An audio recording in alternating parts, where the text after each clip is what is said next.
Setelah sebelumnya saya pernah membuat video rakitan PC budget 5 jutaan, nah hari ini saya akan memberikan referensi rakitan PC lagi tapi dengan budget 3 jutaan. Kira-kira bagaimana performa rakitan PC 3 jutaan versi saya ini, dan komponen-komponen apa saja yang saya gunakan, serta bagaimana proses perakitannya. Simak terus video berikut ini.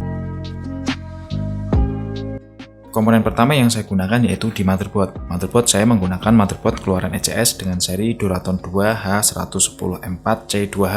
Untuk spesifikasi lengkapnya, motherboard ECS Duraton 2 H110M ini berchipset Intel H110 yang support untuk prosesor Intel Core, Intel Pentium, dan Intel Celeron generasi ke-6 dan generasi ke-7. Motherboard ini soketnya LGA 1151, mendukung memori 2 DIMMs dual channel dengan kecepatan memori maksimal di 2400 MHz. Serta maksimal kapasitas RAM 32 GB, dan juga sudah mendukung DirectX 12 untuk graphic card-nya. Terdapat satu slot PCI Express Gen 2 dan satu slot PCI Express 16 Gen 3.0. Terdapat juga 4 slot konektor storage SATA 3 dengan kecepatan transfer rate maksimal 6 GB per second, dan untuk konektor lainnya sudah menggunakan Gigabit LAN. Terus untuk panel I/O belakang terdapat 2 kali PS2 konektor untuk keyboard dan mouse.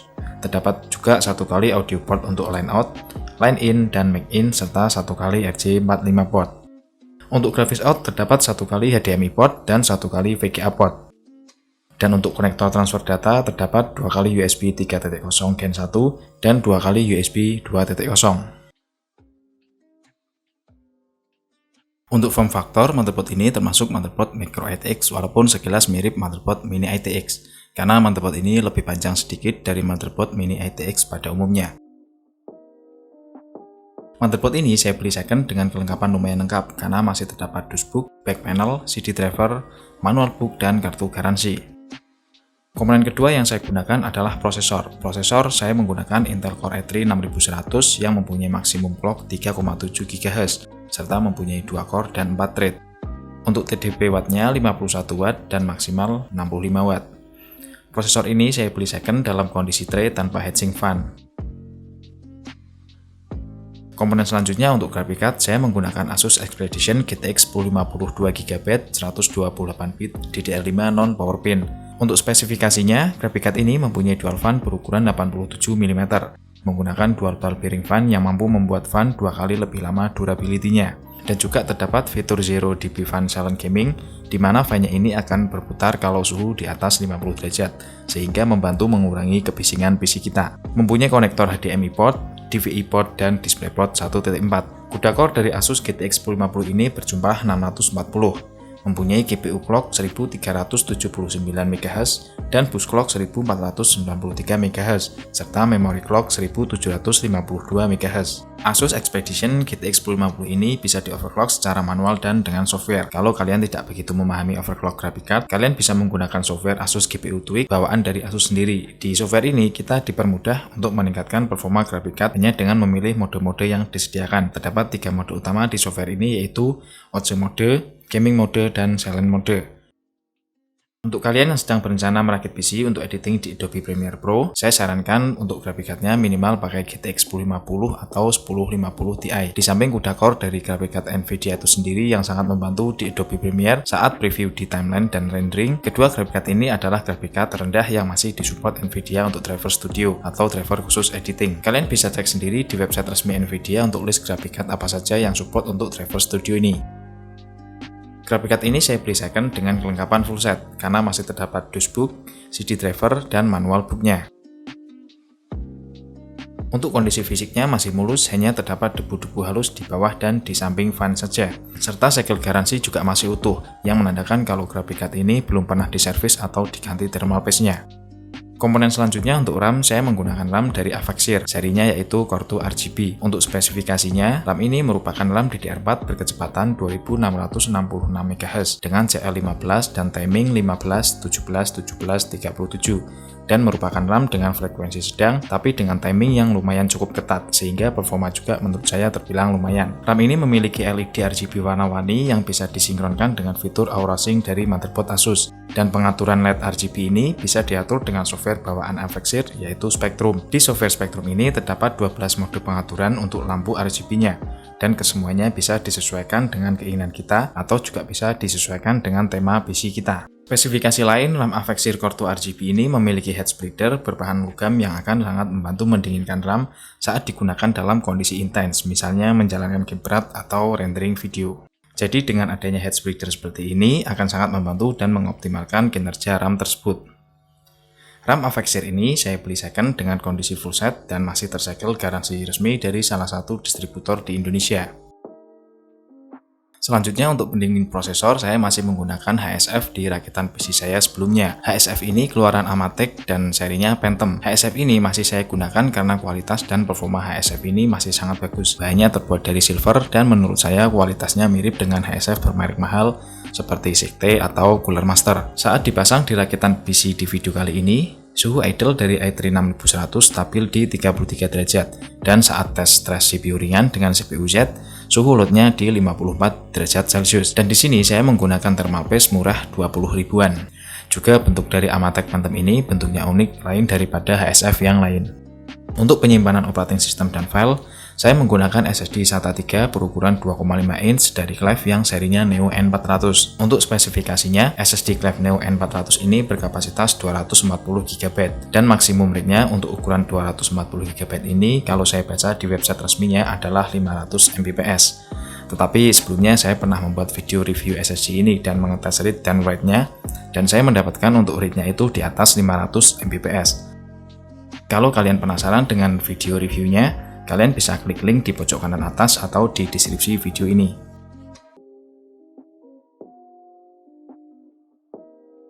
Di komponen pensuplai listrik atau PSU di rakitan PC kali ini, saya menggunakan PSU Seasonic M12. PSU ini mempunyai daya watt 520 watt dan kabel semi modular.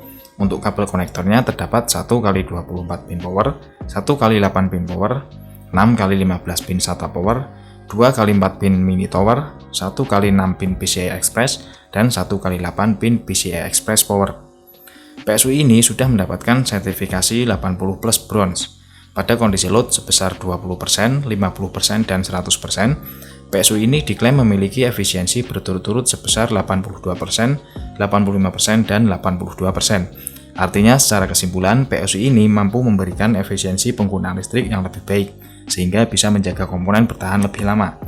Dan untuk brand Seasonic itu sendiri merupakan brand PSU yang sudah berpengalaman lama dan sudah terkenal akan kualitasnya. Sebenarnya dengan menggunakan PSU 520 watt di rakitan PC kali ini yang dengan kebutuhan daya keseluruhan komponen yang terpasang sedikit agak over. Kalau dihitung-hitung untuk keseluruhan daya komponen yang dibutuhkan itu sekitar 300-an watt sampai 400 watt. Tapi pertimbangan saya PSU ini juga bisa menjadi investasi di rakitan PC saya selanjutnya atau ketika saya mengupgrade komponen ke lebih tinggi lagi dari spek PC kali ini. PSU ini saya beli second tapi dengan kondisi mulus dan segel masih utuh serta kondisi masih normal saat saya cek untuk tegangan voltasenya. Komponen terakhir untuk casing, saya menggunakan casing bekas CPU build up dari Acer yang saya sedikit modifikasi. Dimodifikasi yang saya lakukan yaitu dengan memotong bagian depan casing kira-kira sekitar 40% agar casing menjadi compact dan ringkas. Dan set panel sebelah kanan saya ganti dengan akrilik transparan untuk memperlihatkan isi komponen di dalamnya. Di modifikasi casing ini, saya tetap memperhitungkan airflow angin yang ada di dalam case ini agar performa PC juga tetap maksimal kerjanya. Saya menambahkan 3 buah fan berukuran 120 mm di sisi depan, bawah, dan satu di belakang sebagai exhaust. Alasan saya memilih casing bekas build up karena harga murah dan kebanyakan casing build up itu bahannya tebal dan kuat. Nah, itulah semua komponen yang saya gunakan di rakitan PC kali ini. Langsung saja kita lihat bagaimana proses perakitannya.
sedikit, di video ini saya juga akan memperlihatkan bagaimana performa PC 3 jutaan versi saya ini. Pengetesan yang saya lakukan yaitu dengan memainkan beberapa game dan editing video. Di pengetesan semua game, di sini saya men-setting di resolusi 1080p dengan settingan default per gamenya. Game yang saya mainkan yang pertama adalah PES 2021. Dengan settingan default, rakitan PC ini mendapatkan settingan high di 60 fps dan pergerakan sangat smooth di gameplaynya. Dan yang saya rasakan juga tidak adanya lag di game ini. Di game Rise of the Tomb Raider, rakitan PC ini mendapatkan settingan grafik secara default di medium to high. Dan saat saya mencoba benchmark, rakitan PC ini mendapatkan skor rata-rata 52,64 fps dan sekali drop fps di angka 20-an fps. Saat saya benchmark di game GTA 5, rakitan PC ini mendapatkan skor benchmark rata-rata 59,1 fps dan drop fps bisa sampai di 30-an fps saat di momen mobil crash di akhir benchmark. Tapi kalau di gameplaynya sih stabil di 50-an sampai 60 fps.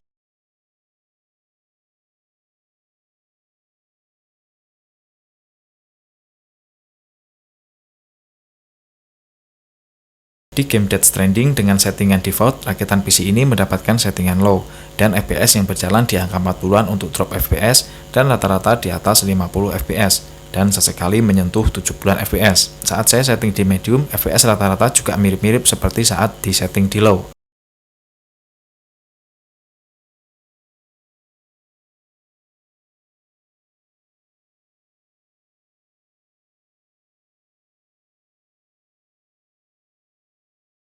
Rakitan PC ini juga saya tes untuk editing video di Adobe Premiere Pro.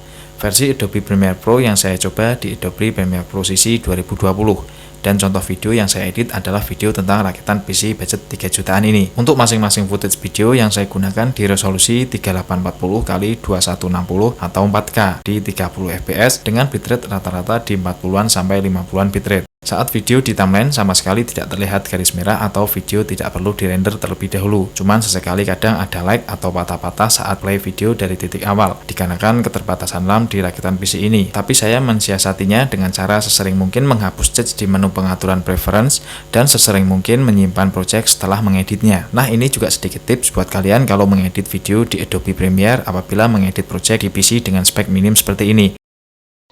Nah, segitu saja video saya kali ini tentang merakit PC di budget 3 jutaan. Semoga bisa memberikan informasi dan gambaran untuk kalian yang sedang berencana merakit PC di budget 3 jutaan. Kalau ada pertanyaan atau tambahan informasi lain, atau mungkin ada revisi di komponen PC kali ini, atau mungkin penjelasan saya yang kurang pas di video ini, silahkan kalian ketik di kolom komentar di bawah. Kalau kalian suka video ini silahkan klik like dan jangan lupa untuk bantu support channel ini dengan cara klik subscribe dan aktifkan lonceng notifikasinya. Terima kasih sudah menonton dan sampai jumpa di video saya selanjutnya.